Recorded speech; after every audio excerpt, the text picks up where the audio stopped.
먼저 이번 부처합동 설명회의 주최 총괄부처인 과학기술정보통신부 류광준 과학기술혁신본부장님의 개사가 있겠습니다. 류광준 과학기술혁신본부장님 앞으로 모시겠습니다.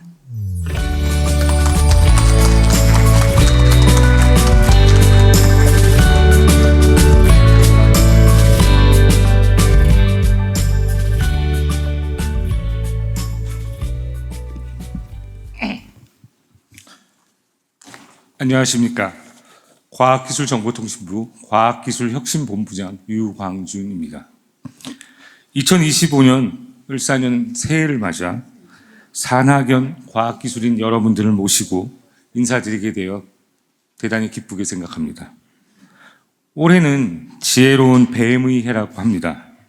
여러분 모두 뱀의 지혜와 통찰력을 받아 한층 더 도약하시는 한 해가 되기를 기원합니다.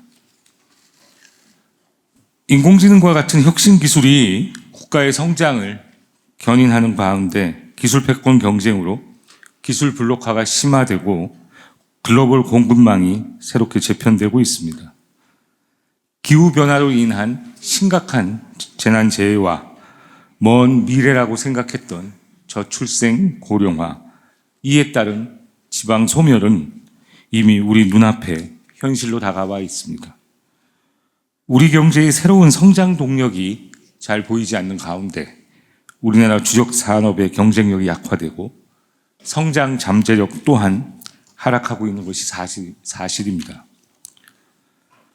우리나라가 가장 가난한 나라에서 어엿한 경제 대국으로 성장하는데 과학기술이 주축이 되었듯이 지금 우리가 당면한 위기를 극복하고 성장 엔진에 다시 불을 붙이기 위해서는 과학기술의 역할이 대단히 중요해졌습니다. 다만 과거 대한민국을 선진국으로 이끌었던 추격형 패스트 팔로우 전략은 더 이상 유효하지 않습니다. 이제 선진국 대한민국에 걸맞게 R&D 시스템 전반에 걸쳐 선도형으로 전환하여야 합니다. 이에 따라 정부는 지난해부터 예비타당성 조사 폐지, 출연연구기관 공공기관 지정 해제, 혁신도전형 평가 제도 도입 등을 통해 경직되어 있던 낡은 제도를 글로벌 기준에 맞게 하나하나 혁파해 나가고 있습니다. 이와 더불어 어려운 재정 여건 속에서도 2025년도 연구개발 예산을 역대 최대 규모인 29.6조 원으로 확정할 바 있습니다. AI 반도체, 첨단 바이오, 양자 등 3대 게임 체인저 기술과 첨단 모빌리티, 우주 등 국가 전략 기술에 대해 집중 투자할 생각입니다. 또한 미래를 선도할 인재 양성과 튼튼한 연구 생태계 조성을 위한 기초 연구에도 역대 최고 수준으로 예산을 편성하였습니다. 더불어 탄소 중립, 공공안전, 국방 분야의 연구 개발에도 국가가 책임지고 지속적으로 지원할 계획입니다. 지난해에 이어 혁신을 본격화하고 증액된 예산의 효과를 여러분들이 체감하실 수 있도록 상반기 중에 편성된 예산의 약 70%를 조기 집행하도록 하겠으며 이 과정에서 예산이 허투루 쓰이지 않도록 꼼꼼히 점검하도록 하겠습니다. 또한 오늘 3월 중에 내년도 2026년 연구개발 투자 방향을 차질 없이 마련하여 제시하겠습니다. 내년에도 정부 R&D 투자 확대 기조를 유지하겠습니다. 어제 과학기술정보방송통신인 신년 인사회에서 대통령 권한대행께서 R&D 30조 원 시대를 열겠다고 약속한 바 있습니다. 아울러 혁신성, 개방성, 신속성을 높이고 부처 협업을 강화하여 선도형 투자 포트폴리오로의 재편을 가속화하겠습니다. 이 과정에서 무엇보다 연구 현장과 긴밀히 소통하겠습니다. 다양한 간담회, 공청회 등을 최대한 많이 개최할 계획이니 많은 관심과 참여를 부탁드리겠습니다. 다들 알고 계시겠지만 정부 R&D 예산은 국민들의 소중한 세금으로 운영됩니다. 국민들이 체감할 수 있는 성과를 창출하고 그 혜택이 국민들에게 다시 돌아갈 수 있도록 산학연 연구자분들께서 사명감과 책임감을 가지고 함께 노력해 주시길 당부드립니다. 정부도 이를 적극 지원하도록 하겠습니다. 마지막으로 바쁘신 일정 가운데도 이 자리에 함께 해주신 과학기술인 여러분들과 관계부처 공무원들께 다시 한번 감사의 말씀을 드립니다. 새해를 맞아 모든 분들의 가정에 건강과 행복이 가득하시길 기원합니다. 감사합니다.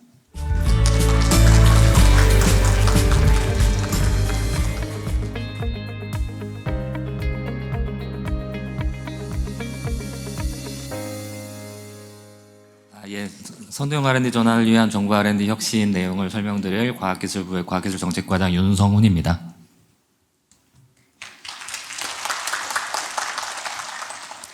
오늘 그 부처 R&D 사업 합동 설명회를 앞서서 그러니까 정부 R&D에 그러니까 정부에서 중점적으로 추진하고 있는 내용들을 그러니까 사전에 그러니까 몇 가지 테마로 설명드리는 시간을 먼저 갖도록 하겠습니다. 첫 번째로 선도형 R&D 전환을 위한 정부 R&D 혁신을 위해서 그러니까 정부가 추진하고 있는 내용과 그러니까 앞으로 어떤 것들을 하고자 하는지 내용을 설명드리도록 하겠습니다. 예, 먼저 그러니까 작년부터 해가지고 그러니까 그 정부는 그러니까 그동안에 이제 우리 R&D 제도들이 그러니까 글로벌 기준의 스탠다드에 맞지 않는 그런 부분들을 그러니까 혁신하기 위해서 도전과 혁신을 견인하고 R&D에 맞지 않는 제도 개선을 통해서 그러니까 우리나라가 세계를 선도하는 과학기술 글로벌 허브로 도약할 수 있도록 그러니까 다양한 개선들을 하고 있습니다. 그러니까 23년부터 R&D 시스템 혁신에 착수를 해서 그러니까 작년 초에는 그러니까 그간의 혁신 성과를 점검하고 보완 과제를 반영해서 그러니까 과제들을 추진 과제들을 재정비한 바 있고요. 그리고 그 이후로 쭉 선도형 R&D의 추진 과제를 점검 관리하고 제도 개선 사항들을 지속 발굴을 해나가고 있습니다. 그 내용들을 상세하게 좀 설명드리도록 하겠습니다. 과거 우리 R&D가 R&D 시스템은 그러니까 많은 개선을 해왔음에도 불구하고 여전히 그러니까 여러 가지 문제들이 상존해 있었습니다. 그러니까 먼저 첫 번째로는 연구 기획에서 착수까지 좀 큰 시차가 벌어질 수밖에 없는 좀 제도들이 있었고요. 그 R&D 예산 같은 경우는 좀 회계연도에 제한된 경직적인 집행이 이루어지고 있었습니다. 그러니까 이러한 그 제도들을 그러니까 적시에 신속하게 지원할 수 있는 제도들로 바꾸어 나가고 있습니다. 그리고 두 번째로 연구자분들께서 이제 그 피부로 느끼고 있는 그 과제 평가 같은 평가제도 같은 경우는 그러니까 공정성에 좀 치부친 평가제를 운영하고 있다 보니까 그러니까 평가의 전문성이나 그러니까 최고가 최고를 평가하는 그런 평가제도가 이루어지지 않고 있는 문제점이 있었고요. 그다음에 이제 부처별로 연구 지원 시스템도 그동안 이제 통합을 위한 노력을 많이 기울였음에도 불구하고 여전히 부처별로 제각각으로 운영되고 있는 측면이 있었습니다. 그래서 이러한 연구 지원 시스템이나 평가를 그러니까 전문성을 높이고 그러니까 신뢰성을 높이기 위한 제도들을 개선을 해나가고 있습니다. 세 번째로는 그러니까 우리나라 그 연구 R&D의 좀 특징이기도 한데요. 그러니까 부처와 기관과 연구기관, 연구실별 그러니까 좀 따로따로 연구가 그 고립돼서 진행되는 그런 측면이 있고 국내적으로는 그렇고 또 국외적으로는 이제 그 우리 연구 생태계가 국내 울타리에 어느 정도 좀 갇혀 있는 그런 문제점이 있었습니다. 그래서 이러한 연구 생태계가 그러니까 보다 개방하고 그러니까 경쟁과 협력을 통해서 그러니까 시너지를 창출할 수 있는 그런 제도들로 개선을 해나가고 있습니다.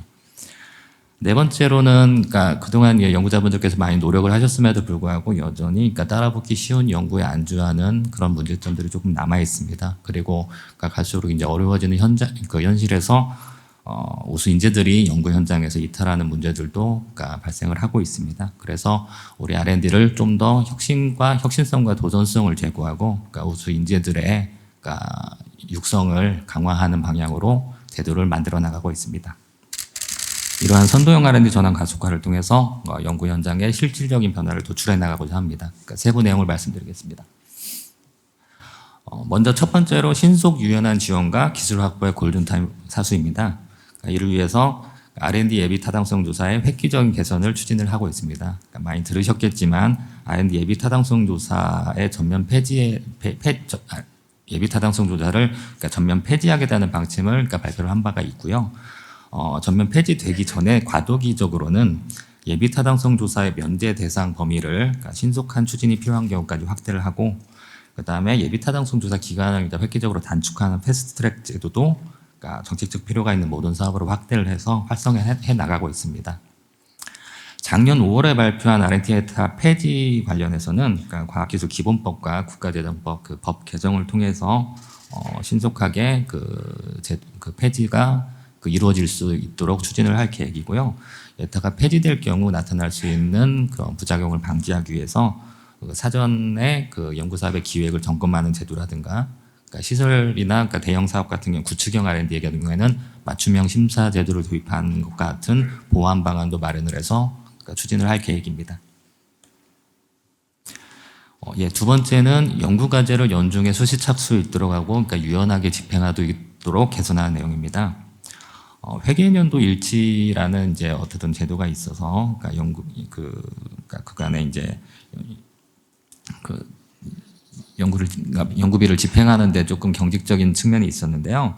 그러니까 올해부터는 그러니까 기초연구, 글로벌, 혁신도적 연구개발 사업의 경우에 그러니까 연구비 집행을 그러니까 회계연도에 맞추는 회계연도 일치 제도를 좀 폐지를 해서 연초에 이제 과제 선정이 집중됨에 따른 어떤 그 평가의 부실화나 그러니까 외국과 회계연도에 맞지 않아서 그러니까 국제 협력이 불편한 부분, 그러니까 연구비의 집행 지연 같은 이런 문제점들을 해소해 나갈 계획입니다. 그리고 두 번째로는 그 부처별로 소규모 단기 사업들이 이제 굉장히 많이 늘어났습니다. 그러니까 지난 2013년에서 23년까지 10년 동안 세부 사업 수가 3배 이상 증가한 바 있는데요. 이런 소규모 단기 사업을 부처별 고유 임무에 따른 그러니까 프로그램형 사업으로 통합을 해서 그러니까 보다 이제 사업과 과제가 유연하게 이루어질 수 있도록 제도를 바꿔나가도록 하겠습니다. 두 번째 과제입니다. 그러니까 평가의 전문성과 신뢰성을 높이고 연구 몰입 환경을 조성해 나가고 있습니다. 평가의 전문성과 투명성을 같이 높이기 위해서, 그러니까 많이 들어보셨겠지만 상피제라고, 그러니까 평가위원회 제척 기준을 동일 기관에 재직 중인 경우라도, 그러니까 같은 부서가 아니라면, 그러니까 평가를 할 수 있도록 개선을 해서 보다 우수한 평가위원을 모실 수 있도록 해 나가고 있습니다. 그리고 이제 최고의 그 평가위원이 그 최고의 연구 과제를 선정을 할 수 있도록 평가위원 풀도 좀 더 고도화를 해 나가고 있습니다. R&D 사업에 참여하는 연구 책임자분들을 평가위원회 풀로 등록할 수 있도록 하고 해외 과학자나 산업계들과 같은 그런 평가위원 풀 확대를 통해서 각 부처의 평가위원 통합 DB를 구축을 통해서 그가 보다 넓은 그 평가위원 풀로 그러니까 보다 우수한 평가가 이루어질 수 있도록 그 제도를 바꿔나가고 있습니다. 마지막으로는 이제 평가 결과와 평가위원 명단 같은 경우는 그러니까 그 평가를 받으신 분들께서 알 수 있도록 이러한 공개 평가 결과 및 평가위원 명단에 대한 공개를 확대해 나가고, 그러니까 이 우수한 평가위원들을 그러니까 보다 잘 활용할 수 있는 그런 기준들도 만들어서 운영해 나갈 계획입니다. 연구자 친화적인 그 연구 몰입 환경 조성을 위해서, 그러니까 먼저 출연연 같은 경우는 그러니까 공공기관 지정 해제를 통해서 인력 운영 자율화나 인건비, 사업비 그 집행의 유연화들 등 통해서 그러니까 기관 운영의 자율성을 제고해 나가고 있습니다. 그리고 그러니까 출연연 간 개방과 교류도 좀 확대를 통해서 그러니까 출연연을 조금 더 그 유연한 조직으로 바꿔나가고 있고요. 그간 여러 부처에 이제 분산된 연구 관리 지원 시스템을 아이리스라는 시스템으로 통합한 바가 있는데요. 그러니까 이 아이리스를 그러니까 작년부터는 이제 모든 기관에 전면 적용을 해서 그러니까 운영을 하고 있습니다. 그러니까 다만 이제 과도기적으로 이제 시스템 과부하나 그런 부분들 때문에 그러니까 불편한 점이 조금 있으실 수 있었는데요. 이런 부분에 대해서도 그러니까 DB 서버 용량 등을 통해서 시스템을 고도화해서 그러니까 불편함이 없도록 개선해 나가고 있습니다.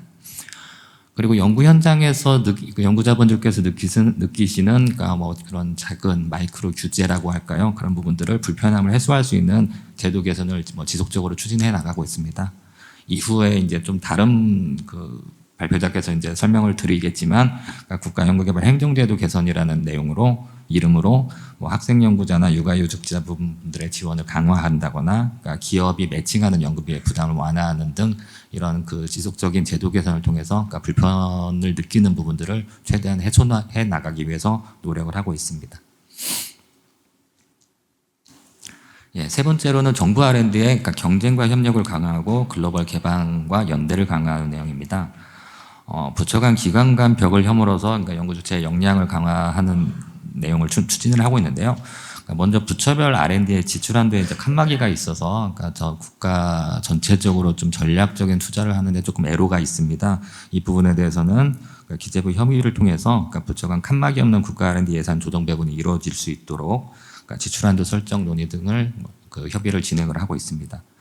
두 번째로는 대학과 대학연구소 혁신을 통해서 그러니까 산학연 협력이 이제 보다 잘 이루어질 수 있도록 하고 있습니다. 그러니까 대학 R&D 같은 경우는 그러니까 그동안 이제 블록 펀딩 방식으로 그러니까 대학에 지원을 해달라는 요구가 많았는데요. 올해 예산부터 그러니까 NRL 2.0이라든가 아니면 교육부의 뭐 G램프 사업 같은 그러니까 블록 펀딩 방식의 지원을 통해서 대학에서 그 세계적인 국가 연구소를 육성할 수 있는 그런 지원 체계들을 갖추어 나가고 있고 앞으로도 지속적으로 확대해 나갈 계획입니다. 이와 아울러서 그러니까 기업 연구소, 출연연 대학 간 클러스터링 구축 등을 통해서 산하연구원을 아우르는 이러한 협력이 일어날 수 있도록 그러니까 지속적으로 제도를 만들어 나가고 있습니다.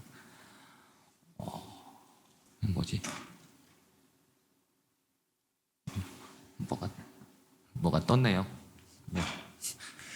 예. 출연연 같은 경우에는 그러니까 출연연 간 협업으로 칸막이 없는 국가 임무를 달성할 수 있도록 글로벌 탑 전략연구단이라는 그 사업을 만들어서 시행을 하고 있습니다. 24년에 5개 연구단에 이렇게 1,000억 원을 지원을 한 바가 있고요. 25년에도 그러니까 1,520억 원 규모의 지원을 통해서 출연연도 그 기관 간의 벽을 허물어서 출연연 간 협업을 통해서 그러니까 국가적 임무를 달성할 수 있는 연구를 할 수 있도록 지원해 나가고 있습니다. 국제협력 강화입니다. 그러니까 그동안 이제 우리나라 R&D가 그러니까 국내에 머무르는 그 틀을 벗어서 그러니까 세계의 우수한 연구자와 협업을 하고 세계적인 성과를 창출할 수 있도록 지원을 하고 있습니다.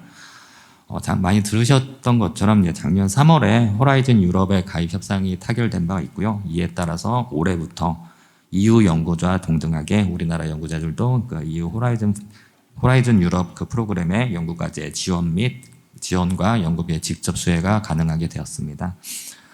그리고 글로벌 플래그십 R&D 프로젝트를 통해서 국가적 차원에서 전략적 기대 효과가 높은 국제 공동 연구를 선정을 해서 지원하고 있습니다. 작년에 1차 프로젝트를 4건을 선정한 바가 있고요.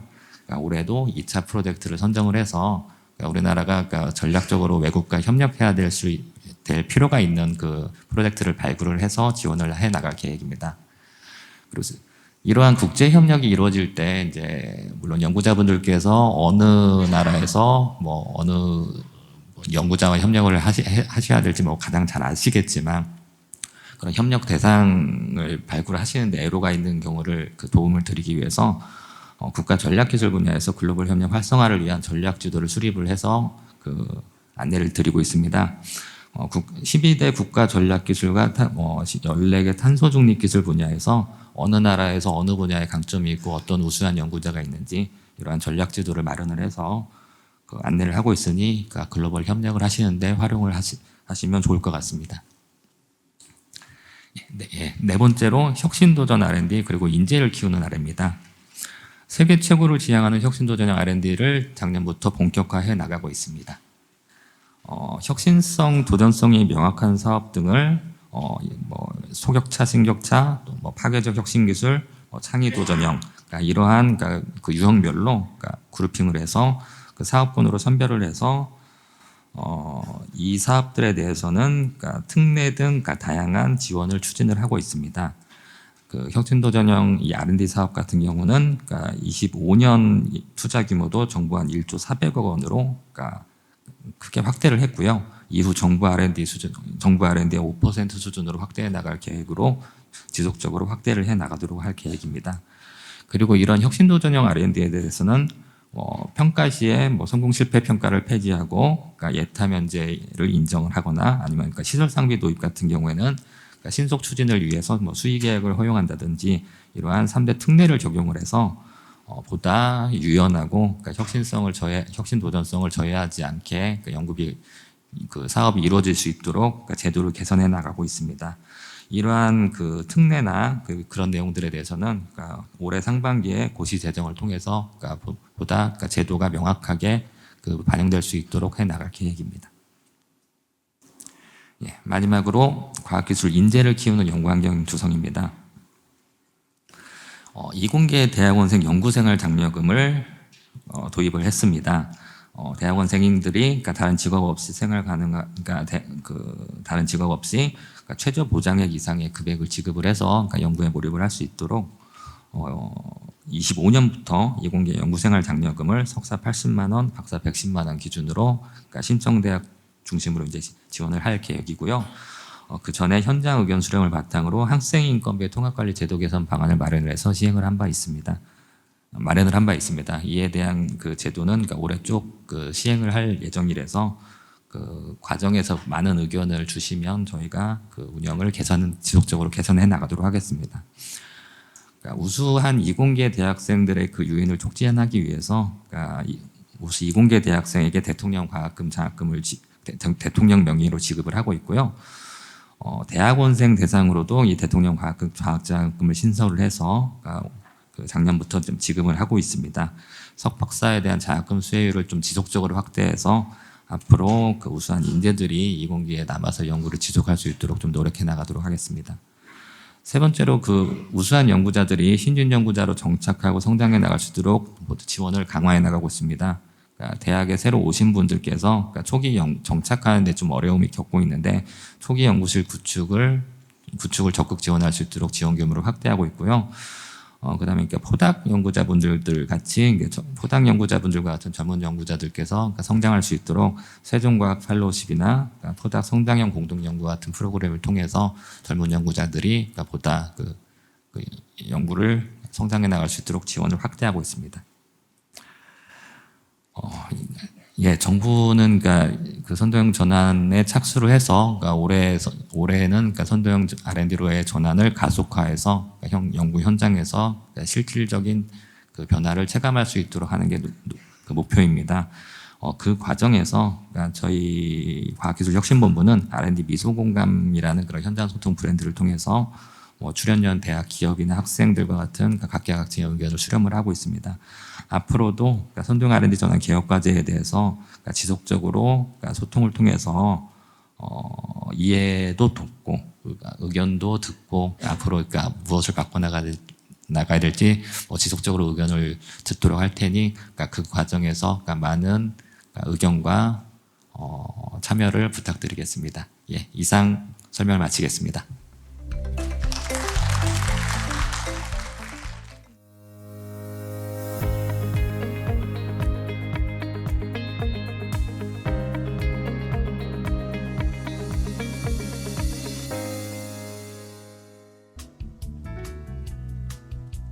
네, 반갑습니다. 연구개발예산 총괄과장 성혁준입니다. 앞서서 정부 전체에 관해서 제도나 정책에 대해서 얘기를 했다면 저는 이제 정부 전체의 R&D가 이렇게 어떻게 구성이 되는지를 좀 말씀을 드리도록 하겠습니다.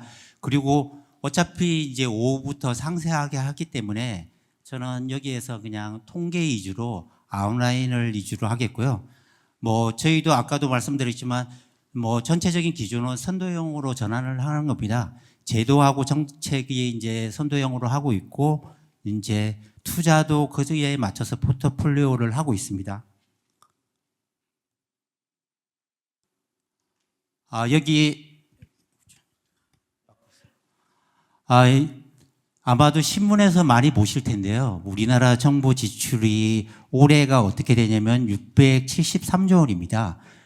굉장히 이제 여건이 재정 여건이 좋지 않기 때문에 전체적으로 2.5%가 정액이 됐고요. 외부에 보통 발표할 때 보면 여기 12대 분야로 해가지고 기획재정부가 발표를 합니다. 거기에 이제 R&D 분야가 있고요. 이제 어려운 재정 여건에서 아까 혁신본부장님 말씀하신 대로 29.6조 원으로 약 한 12%로 해가지고 제일 많이 투자를 했습니다. 그래서 역대 최대이고요. 23년도에 29.3조였고 작년에는 좀 많이 깎였다가 25년에는 29.6조로 이렇게 최대로 편성을 하였습니다. 예, 이제 전체적으로 부처의 관점에서 보면 옛날에는 몇 개 부처가 R&D를 하지 않았는데 지금 보시면 깜짝 놀라실 겁니다. 32개 부처가 하고 있고요. 그러다 보니까 오늘과 같은 이렇게 부처 합동 설명회를 개최하는 이유가 되겠습니다. 그래서 규모로 보면 이제 과기정통부, 산업부, 방사청 이렇게 쭉 순으로 되고요. 여기 쭉 보시면 이렇게 나와 있습니다. 그래서 1조, 저희가 1조 클럽이라고 하는데요. 1조 클럽이 한 5개가 되어 있고 나머지는 이렇게 되고 있고요. 특징을 보면 이제 과기정통부가 압도적으로 약 9.6조 원으로 10조 원에 가까이 되고 있습니다. 그런데 이게 이제 왜 그러냐면 특징적인 게 과기정통부하고 국조실일 겁니다. 국조실은 왜 또 R&D를 하지? 그런데 여기에 이제 인문사회연구원이 있습니다. 한마디로 말하면 KDI나 아니면 국토연구원, 산업연구원들이 다 이쪽에 있고 R&D 비용에 나가는 거고요. 과기정통부는 이제 아시겠지만 원자력 연구원이나 애트리 같은 출연연도 있고 카이스트 같은 지금 이렇게 이제 대학도 있기 때문에 이렇게 많이 투자를 하고 있습니다. 그러면 이제 중점 투자 분야를 말씀을 드리도록 하겠습니다. 우선 큰 아웃라인을 보게 되면 3대 게임 체인저라고 해가지고 AI 반도체, 첨단 바이오, 양자에 집중적으로 하고요. 그 다음에 우주, 첨단 모빌리티 반도체를 해가지고 시위대 전략 기술에 집중 투자하고 있고, 기초연구, 그 다음에 이게 인력 양성에도 많이 투자를 하고 있으며, 그리고 이거는 공공임무 같은 경우는 정부가 이거는 민간에서 할 수 없는 분야이기 때문에 탄소 중립이나 재난 안전, 국방에 중점적으로 투자를 하고 있습니다. 이거에 대해서 제가 상세하게 할 수는 할 필요도 없을 것 같고요. 간단하게 어느 정도인지만 이제 말씀을 드리도록 하겠습니다. 우선 3대 게임 체인저 중에서 AI 반도체입니다. 올해 이제 1.2조, 1.3조, 1조 한 2,600억 정도가 되는데요. 한 45% 증액을 하였습니다. 그래서 올해 CES도 다 보시면 알겠지만 모든 것들이 AI로 되고 있는 상황이라서 사실 미국이나 중국에 비해서는 이게 많은 돈은 아니지만 저희가 하여튼 열심히 투자를 늘려가고 있고요. 이렇게 차세대 범용 AI 핵심 기술이나 컴퓨팅 자원이 중요하기 때문에 이런 것들도 하고 패키징 같은 것들에 투자를 확대해 나가고 있습니다.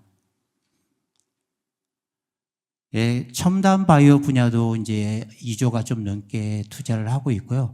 AI하고 디지털하고 융합한 디지털 바이오가 하고 바이오 파운드리를 하는 제조 기반 이런 데 중점적으로 하고 있고요. 그 다음에 의료 기술이나 아니면 신약 개발에서 차세대 의료 기술 확보와 백신 같은 본국가적 난제 해결을 지원을 강화를 하고 있습니다. 가장 큰 사업 중에 하나가 세계 부처가 하는 게 한 1,100억 정도, 연 1,100억 정도 들어가는 사업을 하고 있습니다. 양자를 보시면 올해 한 2,000억 정도입니다. 언론에서나 다른 데에서 말하는 것에 비해서 아직까지는 규모는 작습니다. 왜냐하면 여기는 아직 산업화가 되어 있지 않고 우리나라 연구 생태계가 많지 않기 때문에 약 2,000억 정도 하는데 이것만 해도 한 56% 증액을 하고 있고요. 그래서 컴퓨팅, 센서, 통신 이렇게 골고루 저희가 투자를 하고 있습니다. 예, 국가 전략 기술에 대해서 앞에 이제 뭐라고 그러냐면 양자나 바이오 빼고 다 보고 있으면 최소한 죄송합니다. 예, 최소한 20% 이상은 다 하고 있고요. 물론 첨단 모빌리티 같은 경우는 새로운 사업을 기획하고 있기 때문에 크게 증가를 못했습니다. 그래서 보시면 알겠지만 차세대 통신이나 이런 쪽도 있고 차세대 원자력도 그렇고 2차 전지, 반도체 디스플레이 이렇게 우주 해양 항공도 많이 투자를 하고 있습니다. 기초 연구도 보시면 2조 9,400억 원을 투자를 하기로 했고요. 11.3%입니다. 기초 연구는 한 번도 이렇게 줄여 본 적이 없이 계속 지금은 약 3조 원에 육박하고 있고요. 올해 같은 경우는 도약연구나 개척연구 같은 걸 신설하고 있고 그다음에 아젠다 기초연구도 신설하였습니다. 무엇보다 뭐 대학에서 관심이 있을 게 NRL 2.0을 여기 뭐 이게 금액을 쓰지는 않았지만 400억 원이 반영돼 있어가지고 아마 조만 오후에 아마 구체적인 내용에 대해서는 설명을 할 것 같습니다. 그 다음에 인재 양성도 1조 원 이상을 투자하고 있습니다. 뭐 앞전에도 말했지만 안정적으로 하기 위해서 스타이펜드가 한 600억 원 했고요. 석박사 장려금도 552억으로 한 2배 정도 증액을 하였습니다. 그리고 연구실 조기 구축 지원도 하고요. 그리고 뭐 합성생물학이나 뭐 AI 같은 데에서 이런 데에서 뭐 이머징 분야의 인력 양성 투자도 확대하고 있고 해외에서도 참여와 글로벌 네트워크 형성하는 사업들도 이렇게 계속 정해가여 지원을 하고 있습니다. 예.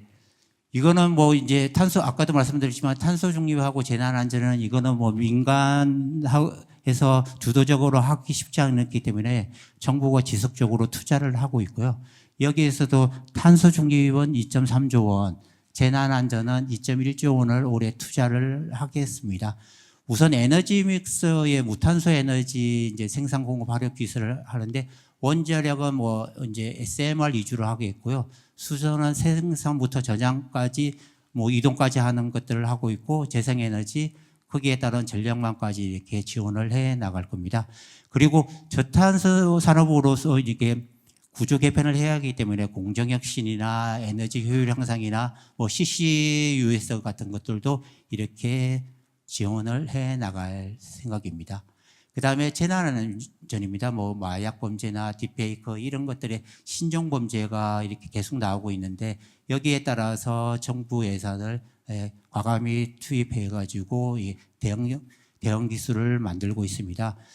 이번에 뭐 LA 뭐또 보시면 알겠지만 이제 뭐 이렇게 기후 변화에 따라서 이제 재난도 이렇게 빈번하게 일어나고 대형하게 일어나기 때문에 여기에 대한 대응 기술이나 안전체계 구축도 지원을 하고 있습니다. 지진, 산사태, 물재나 뭐 산업 안전 등도 이렇게 지속적으로 지원을 하고 있습니다. 예, 국방 분야도 이렇게 해보면 약 뭐 5조 원이 투입되고 있고요. 여기는 뭐 과기정통부도 이렇게 같이 하고 있지만은 대부분이 방사청에서 하고 있고요. 여기는 이제 삼축 체계 개발하는 거하고 그리고 우리가 지금 제일 잘 나가고 있는 이제 방산 수출 여기 경쟁력을 더 하자. 그리고 민에서 개발되는 것들이 군에 적용될 수 있도록 민군 협력해 가지고 하는 곳에 중점 투자를 하고 있습니다. 예, 저희가 이제 뭐 지금은 좀 약간 뭐 대내외적으로 어수선하게 하긴 한데 저희 같은 경우는 R&D는 거기에 상관없이 차질 없이 정부 R&D를 이행해 나가려고 합니다. 그래서 1월 9일 날 정부와 합동으로 25년 신속 집행 추진 계획을 발표했습니다. 이거는 뭐 R&D뿐만 아니라 정부 예산을 신속 집행하겠다고 했는데요. 거기에 상반기 중에 67%를 하겠다고 하여 있고 R&D도 여기에 따라서 할 테고 저희는 하여튼 67%를 넘어서 아까 본부장님이 말씀하셨지만 70% 특별한 이유 없으면 상반기 중에 다 집행을 해서 올해의 29.6조가 빨리빨리 현장에 집행될 수 있도록 점검하도록 하겠습니다.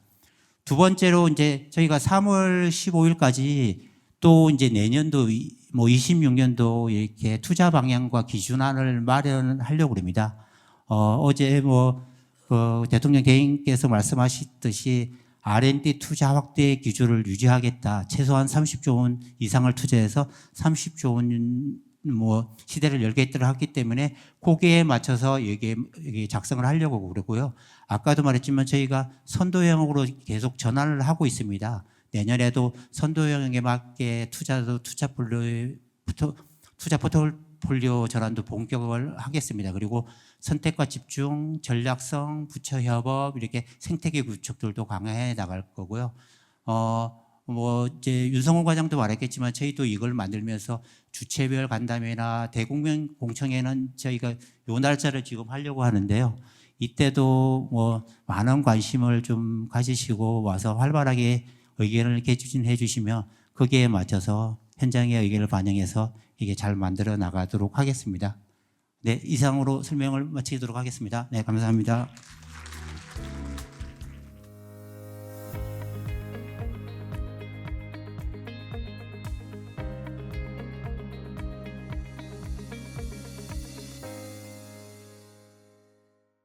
과기정통부 연구제도 혁신과장 심혜영입니다. 네, 금년부터 적용되는 국가연구개발 행정제도 개선 내용에 대해서 말씀드리도록 하겠습니다.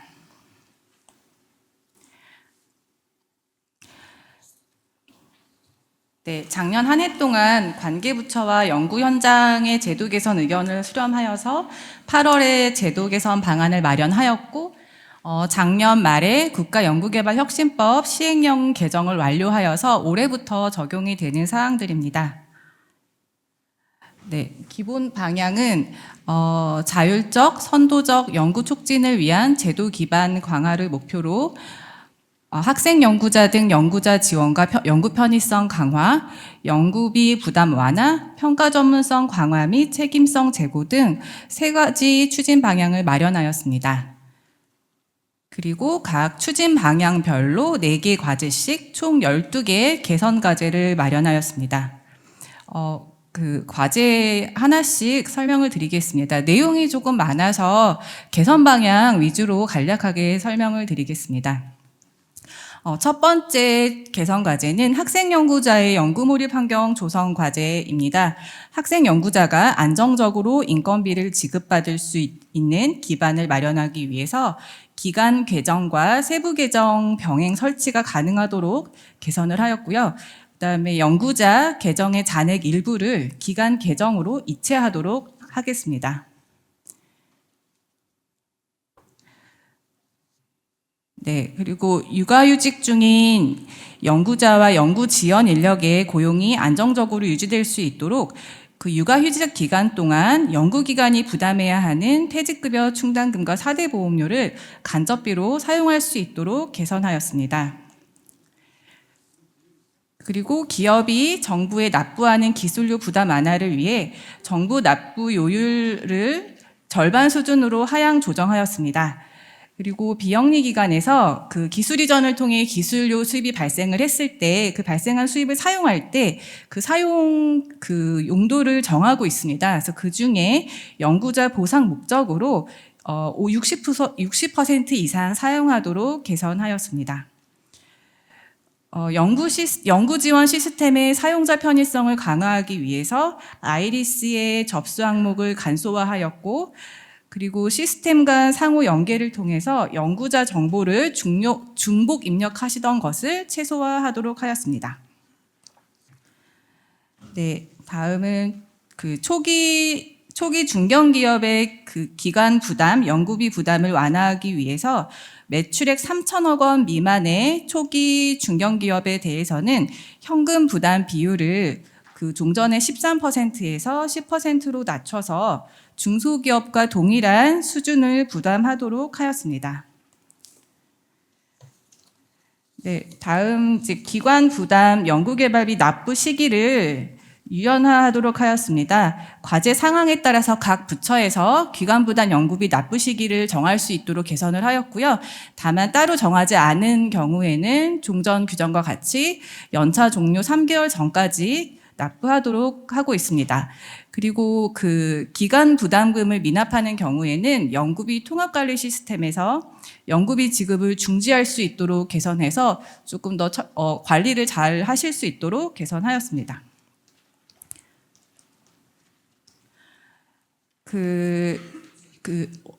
연구 과제가 종료가 되면 원래는 원칙적으로는 연구비 사용이 이제 더 이상 집행을 할 수가 없습니다. 다만 최종 보고서를 그 작성과 관련된 비용은 일부 예외적으로 과제 종료 이후에도 사용할 수 있도록 하고 있는데, 그 중에서 이제 시험 분석서 발행 비용을 종전에는 안 되던 것을 이번에 새로 예외 사항에 추가하여 과제 종료 후에도 사용하실 수 있도록 개선하였습니다. 그리고 연구개발 기관이 구입하거나 임차해서 연구 목적으로 사용하는 소프트웨어의 현물 계상이 종전에는 인정이 되지 않았는데 인정이 되도록 개선을 하였습니다. 그리고 인건비 계상률 산출에 따른 그 행정 부담을 완화하기 위해서 종전에는 영급여만 그 산식에 넣었던 것을 이제는 영급여에 더해서 4대 보험과 퇴직 충당금을 포함해서 인건비 총액을 기준으로 적용하도록 개선을 하였습니다. 그리고 평가의 전문성을 제고할 수 있도록 평가위원회 제척 기준을 완화해서 같은 기관에 소속되었더라도 동일 부서 소속이 아니라면, 그러니까 같은 대학 교수님들이라도 동일한 학과 출신이 아니시라면, 동일한 학과 소속이 아니시라면 평가위원 참여가 가능하도록 완화를 하였습니다.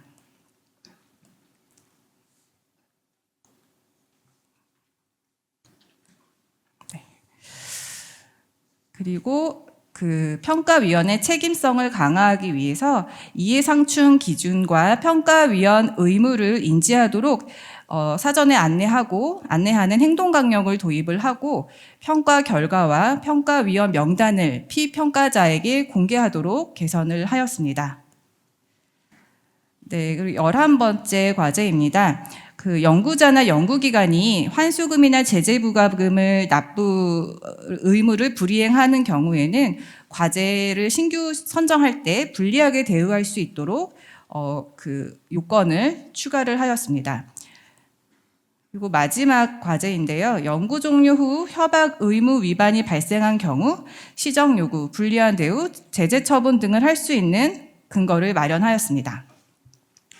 네, 작년에 이제 제도 개선 통해서 올해부터 적용되는 내용은 지금까지 설명드린 사항이고요.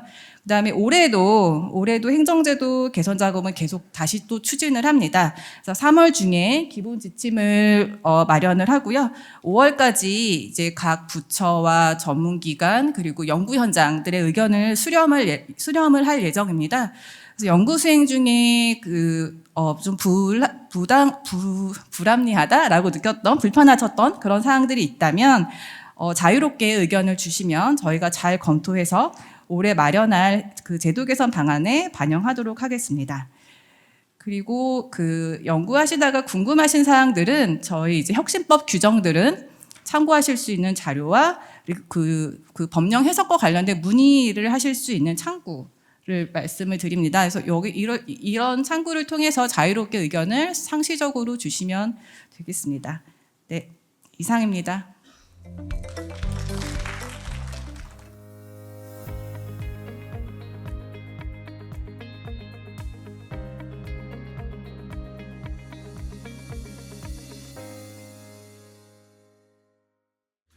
네, 반갑습니다. 과학기술정보통신부 과학기술정보분석과장 조신입니다. 많은 연구자들이 아리스에 대해서 많은 관심을 주고 있는데요. 오늘 마지막 타임으로 아리스 관련해서 아리스 개요 그리고 2024년도에 기능 개선했던 사항 그리고 2025년도에 하고자 하는 내용 그리고 어제까지 이제 사전 질의가 몇 가지 들어왔는데요. 그 관련해서 지금 배포된 자료는 없는 것 같은데 그거에 대해서 설명을 하도록 하겠습니다.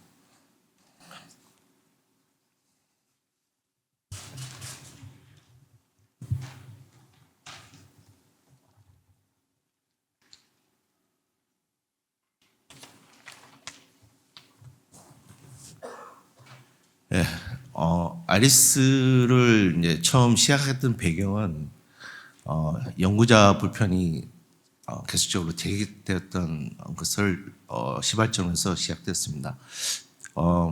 많은 연구자와 연구기관들이 이야기했던 사항들 중에서 대표적인 것들이 규정이나 지침 서식이 매우 다르다는 부분, 그리고 시스템이 많다는 거, 그리고 다른 R&D 정보를 볼 수 없고 과제나 성과 정보를 입력해야 되는 부분이 많다는 부분들이 대표적으로 불편사항을 제기를 했고요.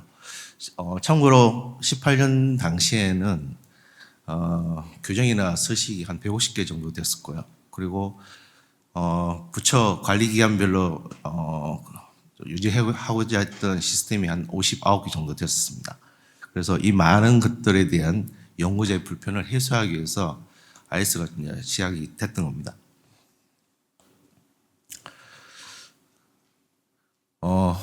관련 추진 경과를 보면 18년도에 대표적인 부처의 전문기관, 정부 R&D를 많이 수행하는 기관의 전문 인력들에 대해서 TF를 구성을 했었고요.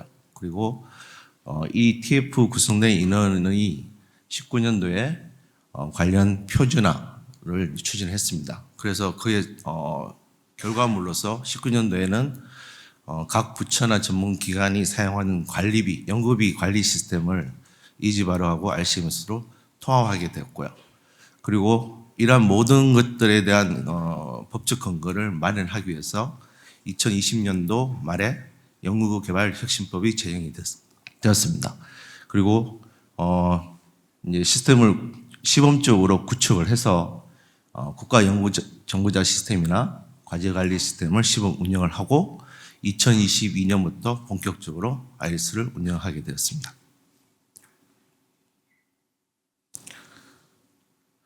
보통 아이리스 시스템은 크게 세 가지로 구성됩니다. 과제관리 시스템하고 연구자 정보관리 시스템, 그리고 연구비 관리 시스템으로 이루어집니다. 부가적으로는 기존에 과제 성과, 과제를 수행하고 난 다음에 성과물을 입력하는 과제 성과 시스템도 2024년 7월 달에 아이리스로 통합돼서 현재는 4개의 시스템으로 이루어져서 모든 연구자가 이 시스템을 통해서 과제 접수부터 시작해서 선정, 협약, 평가, 성과, 사후관리를 전체적으로 R&D 전주기를 지원하는 그런 시스템으로 이용하도록 되어 있습니다. IS 시스템을 구축하면서 가질 수 있는 효과가 여러 가지가 있을 텐데요. 특히 연구자 측면에서는 단일 시스템, 그러니까 통합 로그인 통해서 과제 신청을 가능하게 했고요. 그리고 채널을 단일화하면서 정보를 관리할 수도 있고, 처음에 이제 불편 사항으로 이제 제기했던 타 기관 R&D 정보를 볼 수 있던 정보 활용명 측면에서 기대 효과가 있을 것으로 판단되고요. 부처나 전문관리기관의 입장에서는 부처나 전문기관에서 가지고 있는 어떤 중복, 예산이나 이런 부분들을 방지함으로써 기획에 좀 효과적으로 지원할 수 있는 근거를 마련했고, 또 평가위원 풀을 모든 기관이 공동으로 활용할 수 있어서 전문성도 제고되고, 그리고 업무 절차 표준화를 통해서 관리 업무도 효율화를 할 수 있도록 기대되고 있습니다. 그리고 마지막으로는 그 아이리스에 이제 들어있는 과제 성과 정보를 공동으로 활용하고 앞으로 AI나 또 빅데이터 분석에 대한 체계도 마련할 걸로 기대하고 있습니다. 현재 아이리스는 2022년도에 본격적으로 구축된 이후에 현재 사용자 측면에서는 회원이 한 98만 명, 그리고 연구자는 96만 명 정도, 그리고 평가위원은 한 5만 명 정도 됩니다. 앞서 과장들이 말씀했던 내용 중에 포함된 내용이지만 올해는 한 6만 명까지 평가위원을 확대할 예정입니다. 그리고 사업 관련해서는 현재 작년 조사 분석 결과에 따른 한 7만 2천 개 과제 중에서 현재 아이리스에는 한 4만 2천 개 정도 과제가 이관되어 있고요. 물론 종료과제까지 포함하면 상당히 많습니다. 종료과제가 한 11만 개의 과제가 지금 종료과제가 이관되어 있고요. 그리고 계속해서 과제를 이관해서 한 5만 5천 개 정도의 과제는 계속 이관해서 연구자가 신규나 계속과제의 정보를 공동으로 활용할 수 있게끔 기반을 마련할 계획입니다. 작년 2024년도에 문의 주신 내용이 한 4,400건 정도 됩니다. 물론 그 아이리스 시스템 자체에 대한 운영에 관한 문의도 있고요. 그리고 각 전문기관의 특수성을 반영한 어떤 과제에 관련된 어떤 문의가 있었는데요. 그 중에서 여러 가지를 설명드리기는 시간상 제한도 있어서 몇 가지 정도만 말씀을 드리도록 하겠습니다. 보통 과제 접수를 하거나 혹은 협약할 때의 문의가 상당히 많고요. 그리고 대표적으로 뭐 협약을 변경한다거나 뭐 연차가 바뀌거나 혹은 처음으로 과제를 접수하시는 분들에 대해서 IS 시스템에 대한 문의나 또 각 부처나 기관에서 특수성에 따른 어떤 그런 문의가 상당히 많았는데요. 그 대표적으로 이제 몇 가지를 말씀드리겠습니다. IS에 이제 포함된 국가연구자 정보 시스템에 등록된 사용자 혹은 평가위원 관련된 정보에 대한 입력에 대해서 상당히 문의가 많았고요. 특히 이제 기존에 연구업적 정보 시스템 KRA에 있는 정보하고 IS에 이제 들어있는 NRA 정보가 일치되지 않는다는 그러한 부분들이 문의가 상당히 많고 불편 사항을 많이 이야기하셨습니다. 그래서 작년 같은 경우는 이렇게 연계를 할 수 있게끔 그런 시스템적으로 지원을 했고요. 그리고 양쪽 시스템에 있는 데이터 중복상이나 물론 이제 각각의 데이터별로 아이템이 좀 네임이 좀 달라서 혼선을 발생하기도 했는데 그런 부분들을 중복을 제거하고 수기 입력을 최소화하도록 했습니다. 그래서 앞으로는 지속적으로 개선할 사항입니다만 IS에 등록된 NRA 정보를 가지고 향후에는 과제 접수나 평가위원 후보자 신청에 활용할 것으로 기대하고 있습니다. 이 부분도 저는 상당히 좀 의외였는데요. 지금 각 전문기관별로 총괄 담당자가 지정되어 있는데요.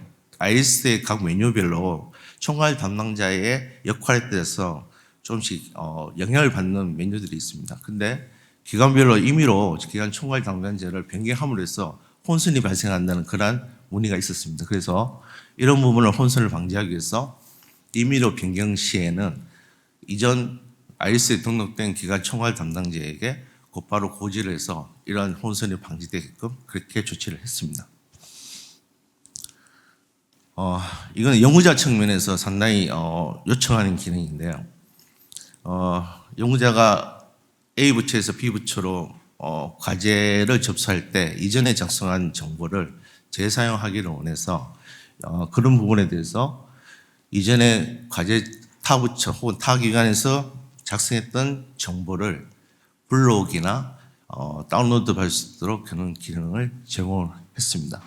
그래서 연구자들이 원하는 부분들이 상당히 많은데요. 비목별로 어떤 사항을 할지는 점진적으로 개선을 하겠지만 일단 요구 사항을 반영해서 진행을 했습니다. 그리고 이제 국제 공동 연구 관련 기능 개발의 요청이 있었습니다.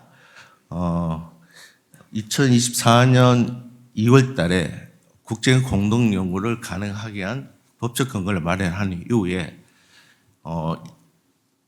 해외 연구자가 이제 한국의 파트너와 함께 국제 공동 연구를 할 수 있게끔 기능을 제공했고요. 다만 시스템 적용이 조금 늦어지다 보니까 법적 근거를 마련한 이후에 그 공백 기간에 대한 부분은 소급 적용을 했습니다. 평가위원회 지금 한 5만 명 정도 되는데요. 그래서 각 그 전문기관별로 평가를 위촉하는 또 평가위원이 제출해야 하는 자료가 상이하다 보니까 이런 부분에 대해서 일관된 사항을 기능 개선을 요구하는 사항이 있었습니다. 그래서 평가위원 후보자 심의 기준을 명확하게 하고 이런 걸 통해서 앞으로 IS 평가위원 풀 확대도 기여할 것으로 기대합니다. 이거는 마이너한 부분인데요. 기존에 이제 문자라 이제 관련된 정보를 제공하던 것을 SNS 통해서 실시간 정보를 제공하게끔 그러한 모바일 기능도 추가를 했습니다.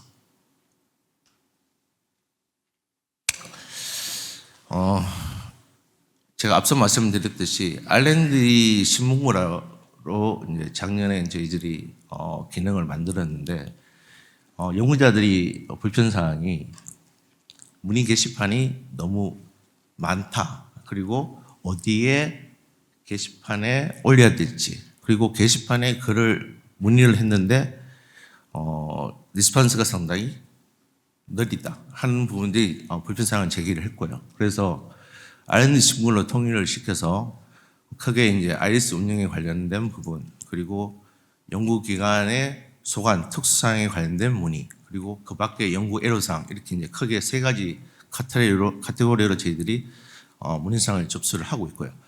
작년 연말에는 연구기관, 연구 전문기관의 문의사항에 대한 답변이 상당히 늦어져서 저희들이 부처나 전문기관의 협조하에 각 기관별로 총괄 담당자를 지정했습니다.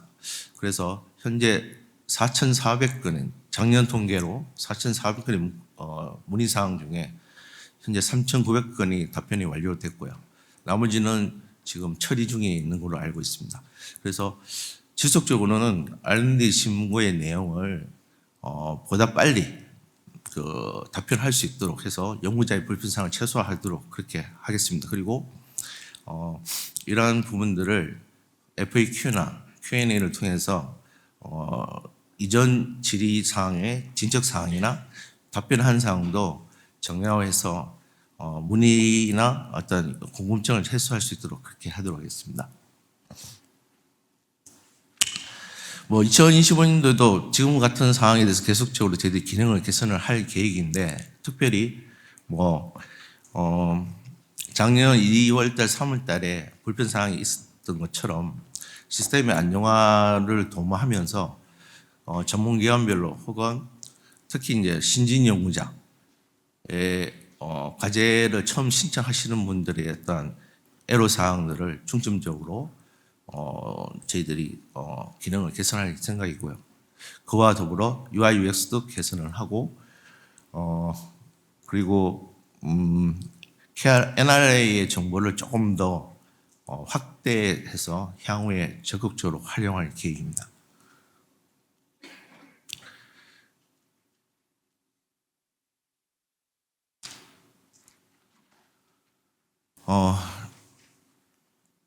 주로 이제 이제 사전 질의하셨던 분의 이제 질의 사항을 보면 이런 것 같습니다. 기존의 시스템을 잘 사용하고 있었는데 IS를 통합하면서 더 불편해졌다 하는 이야기를 하시는 분도 있고요. 그리고 새로 하시는 분들은 모르니까 그냥 IS 쓰면 되니까 별 불편 사항은 없어져 보이고 이런 것들에 대해서 이제 통합되면서 더 불편하다는 이야기가 있어서 이 자리를 빌어서 저희들이 설명회나 어떤 찾아가는 서비스를 통해서 더 많은 정보를 드려야 됨에도 불구하고 그런 불편 사항을 만약 비롯됐다면 유감이라고 말씀드리고 싶고요. 그래서 보면 그 문의 사항들이 보통 처음에 이제 시스템 처음에 사용할 때, 그리고 과제를 접수할 때, 그리고 협약할 때, 그리고는 이제 그 외 기타 관련 규정에 대해서 문의사항이 상당히 많습니다. 그래서 대표적인 걸 말씀드리면 해외 체류하는 부분들이, 그러니까 본인 연구자의 신분이 확인되어야만 알리스를 쓸 수 있기 때문에 그런 부분에 대해서 어떻게 할 거냐에 대한 부분에 문의가 있어서 일단은 장표에도 보시다시피 일단 관련된 수리만 입증하면 거기에 대해서 쓸 수 있게끔 바꿨고요. 그 다음에 협약 관련된 문의가 있었습니다. 협약 보통 이제 차년도 넘어가거나 혹은